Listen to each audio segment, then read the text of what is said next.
In this video, we will cover the place aspect of the marketing mix in depth.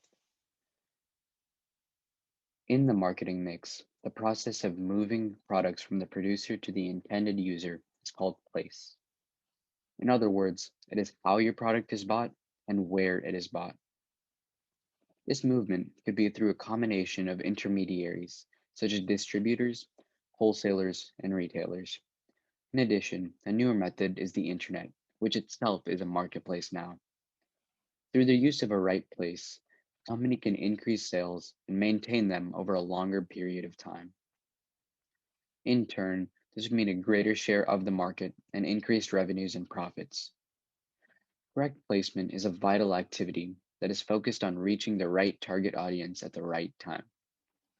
It focuses on where the business is located, where the target market is placed, and how best to connect these two, how to store goods in the interim, and how to eventually transport them.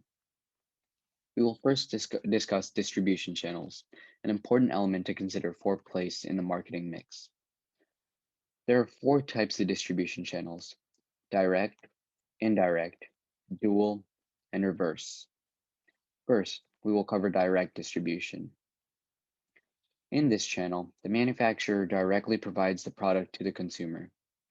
In this instance, the business may own all elements of its distribution channel or sell through a specific retail location. Internet sales and one-on-one meetings are also ways to sell directly to the consumer. One benefit of this method is that the company has complete control over the product, its image at all stages, and the user experience.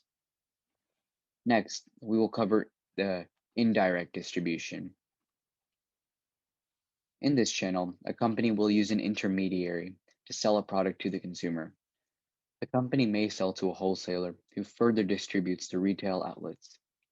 This may raise product costs since each intermediary will get their percentage of the profits. This channel may become necessary for large producers who sell through hundreds of smaller retailers. Two examples of popular intermediaries are Walmart and Target. Many companies sell their products through these popular retail locations that are located all across the country. We will now cover dual distribution. In this type of channel, a company may use a combination of direct and indirect selling.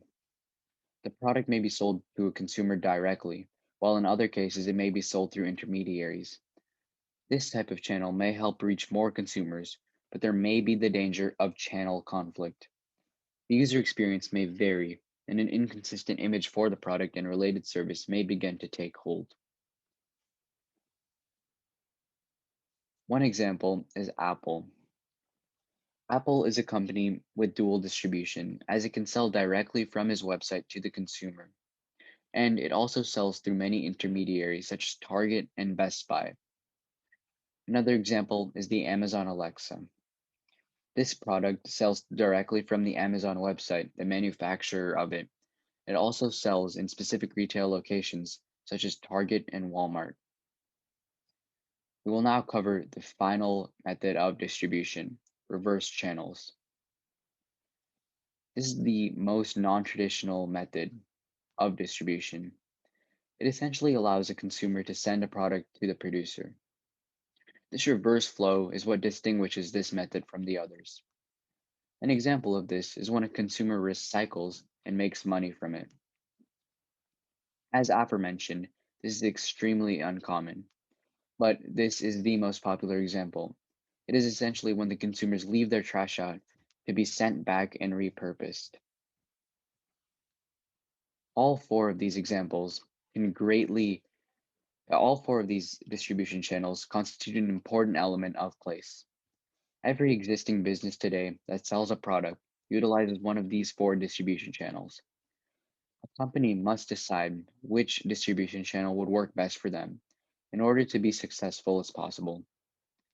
This is a big element of place in the marketing mix, as it often defines where the product will be sold.